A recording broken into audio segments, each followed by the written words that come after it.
Vamos conhecer hoje 10 carros super raros nacionais produzidos no Brasil. Para você que gosta de curiosidades sobre carro, já pega a pipoca e bora descobrir quais são estes modelos. Eu sou o Guilherme e você está no Mais Carros.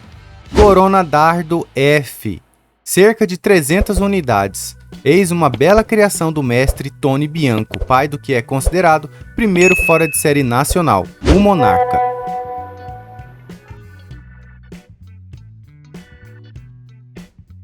De 1978, o Dardo foi o segundo modelo mais bem vendido criado por Bianco. O primeiro foi o Bianco S, vendendo por volta de 1.000 unidades.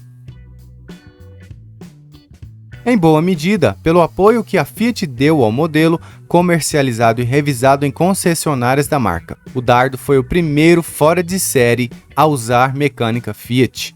Era inspirado em um modelo da própria, o X19, um roadster italiano de 2 lugares com motor central traseiro, transversal e capota targa. Trazia uma série de características que o destacavam dos demais. Seu chassi era tubular, próprio do modelo, o motor central, a tração traseira e a suspensão era independente nas 4 rodas. Cada uma delas trazia um freio a disco. Ele era targa e os faróis escamoteáveis. Carmanguia conversível, 177 unidades. Pode parecer impressionante, mas nem só de fabricantes nacionais essa lista vive. E um dos modelos mais raros é o Carmanguia conversível. Tudo bem que quem o produzia não era a Volks, mas a Karmann. A raridade do conversível provavelmente se deve ao fato de os brasileiros nunca terem sido grandes fãs deste tipo de carroceria. Por isso, apenas 177 foram oficialmente produzidos aqui. Quando encontrar um Carmanguia conversível, abra os olhos, porque ele pode ser um coupé convertido. Os originais são raríssimos de encontrar e valem uma nota preta. Se você está precisando de pneu, no primeiro comentário fixado tem um link da Amazon com todas as medidas de qualquer pneu que você precise para o seu carro ficar de sapato novo. Gran Car Futura, 159 unidades. Tony Bianco tinha o dom de fazer carros especiais, e outra de suas criações, a Gran Car Futura, antecipou a onda das minivans no Brasil. Construída com base na primeira Renault Space, que foi até importada para servir de molde, ela usava a estrutura do Ford Del Rey, por uma razão simples.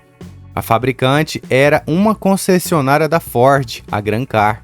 A produção da Futura começou em péssimo momento para os fabricantes de fora de série. A Renault não gostou de ver sua minivan com motor AP e painel de instrumentos Ford. O interesse dos clientes também se voltou às novidades vindas de fora. Mesmo assim, 159 unidades foram produzidas. E se você não sabe nada de mecânica, clica no primeiro comentário fixado que tem um e-book que vai te ajudar muito a adquirir conhecimento de mecânica para não ficar perdido, né, quando for levar o seu carro para consertar alguma coisa. Também, se você quer aprender a dirigir, ainda não conseguiu tirar a sua carteira, também fixado no comentário tem um vídeo que vai te tirar todas essas dúvidas e vai te ajudar muito. Gurgel XEF, 145 unidades. Talvez pela demanda baixa ou poder aquisitivo baixo dos brasileiros, os urbaninhos estão entre os modelos mais raros já feitos no Brasil. Quem podia comprar um automóvel normalmente preferia um modelo maior para levar para casa. Isso deixava os segundos carros apenas para aqueles que podiam ter mais de um. Além do Emis Art, outro dos representantes da classe foi o Gurgel XEF, um modelo com possibilidades muito maiores de vendas. Ele nasceu em 1984 e tinha espaço para 3 pessoas, uma sentada ao lado da outra. O motor da Brasília deixava o peso todo concentrado na traseira e que tinha a mesma suspensão do Fusca. A semelhança com um Mercedes-Benz em miniatura se justificava. Ele era mais caro do que um Chevrolet Monza. Isso foi suficiente para sair de linha em 1986, após apenas 147 unidades fabricadas. Gurgel Itaipu E400, pouco mais de 100 unidades. João Amaral Gurgel, grande crítico do pró-álcool, via veículos elétricos com muitos bons olhos, tanto que tentou criar um urbaninho com esse tipo de motor. Mas as baterias eram muito pesadas, elas eram de chumbo ácido e tornaram o projeto inviável. Era preciso ter um modelo maior para lidar de modo satisfatório com o peso extra. Foi por isso que o Itaipu E400, primeiro elétrico de produção da Gurgel, nasceu como uma van em 1981. Ele também seria vendido como uma picape de cabine dupla. Tinha 3,82 metros de comprimento, mas pesava 1.470 quilos, o que lhe dava uma capacidade útil de carga de apenas 400 quilos. O plano de Gurgel era fabricar 100 unidades por mês, mas isso foi o que o modelo vendeu em toda sua breve vida. Troller Pantanal, 77 unidades. Depois de se aventurar no mundo dos jipes, a Troller resolveu, em 2006, dar ao mercado também uma picape, a Pantanal, com 5,30 metros e construída sobre chassi. Ela pretendia oferecer a mesma capacidade off-road do T4, com durabilidade de uma carroceria de fibra de vidro. Mas tudo mudou quando a Ford comprou a fábrica em janeiro de 2007. Em fevereiro de 2008, a Ford convocou um recall de todas as 77 unidades fabricadas até então. De acordo com ela, testes de qualidade teriam constatado que o chassi poderia apresentar trincas e se partir. Além dessas inúmeras falhas, a picape perdia o controle em manobras bruscas, com possível perda de estabilidade.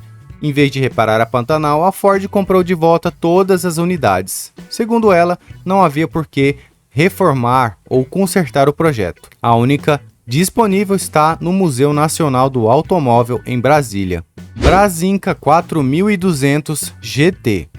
Rigoberto Soler Gisbert se formou engenheiro na Espanha, sua terra natal, mas veio para cá nos anos 50 e deixou seu legado com a marcante Brasinca 4200 GT, apresentada no Salão de Automóvel de 1964. É um dos poucos nacionais com chassi próprio e carroceria de aço. Quase todos os demais usaram alguma base conhecida e uma carroceria de fibra de vidro. Também era um primor técnico. Seu coeficiente aerodinâmico era de 0,32, uma distribuição quase perfeita de peso e um estilo até hoje inconfundível. Pecava pelos freios, a tambor nas 4 rodas, e pelo motor de caminhão, um 6 cilindros de 4,2 litros que, apesar de cheio de torque e com potência razoável, não tinha o mesmo refinamento do modelo que impulsionava. Lobine H1, cerca de 70 unidades. Apresentado no Salão de Automóvel de 2002, o Lobine H1 só começou sua fabricação em 2005. Fruto de uma parceria entre o advogado Orlando Lobo e o engenheiro Fábio Birolini, veterano do mercado de carros especiais brasileiros, o H1 queria ser um esportivo puro, equipado com motor 1.8 turbo da Volks, instalado em posição central traseira. Foi o esportivo brasileiro mais rápido da história, capaz de atingir incríveis 220 km por hora. O preço alto, a concorrência com modelos importados de desempenho por vezes superior e a proposta de ser um esportivo cru acabaram por selar o destino do H1. Por motivos óbvios, ele teve sua produção encerrada em 2012 com cerca de 70 unidades fabricadas. Dacon 828, 48 unidades. Também chamado de Dacon Ovo pelos poucos que o conhecem, o 828 é outro projeto de Anísio Campos, com apenas 2,65 metros de comprimento e motor de 1,6 litro do Fusca. A etanol ou gasolina, ele foi concebido como um carro econômico, mas acabou por se tornar um urbaninho de luxo. Ele também usava chassi da Volkswagen encurtado em 78 centímetros, mas sua estrutura de carroceria era tubular. Foi o único projeto autoral da Dacon. a distribuidora de automóveis, caminhões e ônibus nacionais. O 828, lançado em março de 1983, foi produzido apenas por 2 anos, até 1985, com 48 unidades. GT Malzone, entre 43 e 45 unidades. Embrião do fora de série mais bem sucedido do mercado brasileiro, o Puma, o GT Malzone nasceu por conta das corridas. Disposto a bater ao Willys e seu Interlagos, Jorge Letri, chefe do departamento de competição da VMAG, acabou chegando a Gennaro Malzone. Rino, como era conhecido, havia feito um esportivo em chapa de aço sobre a base do DKV. Ao vê-lo, Letri pensou em usar algo parecido nas competições. Com uma carroceria de fibra de vidro mais leve, ele foi batizado de GT Malzone e virou um bicho-papão das corridas. Animados com o sucesso, Rino, Milton Masteguin, Mário César de Camargo Filho e Luiz Roberto Alves da Costa fundaram a Lumimare para fabricá-lo em série, e fizeram isso de 65 a 66, período em que saíram da fábrica entre 43 e 45 unidades do esportivo. Posteriormente, houve uma mudança do nome da empresa para Puma, algo que os sócios acataram e que daria origem ao nome Puma GT. Aurora 122C.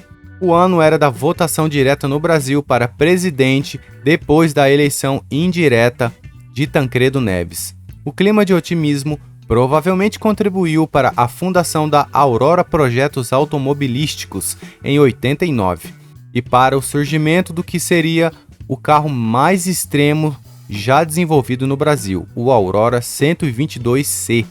Equipado com o motor 2.0 do Chevrolet Monza, ampliado para 2,2 litros e com turbo, ele lembrava o jeitão da Ferrari F40, mas tinha apenas 214 cavalos, suficientes para ele atingir a máxima de 204 e ter um 0 a 100 em menos de 9 segundos. Ele foi trazido ao Salão do Automóvel de 1990 em exemplar único, que continua no Brasil hoje, nas mãos de um colecionador.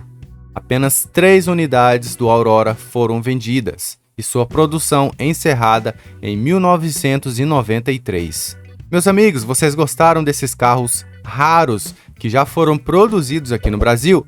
Se você gostou, se inscreve no canal, deixa o seu like no vídeo e ativa o sininho das notificações para a gente se ver nos próximos conteúdos aqui do Mais Carros. Um forte abraço para vocês, a gente se vê no próximo vídeo. Valeu e falou!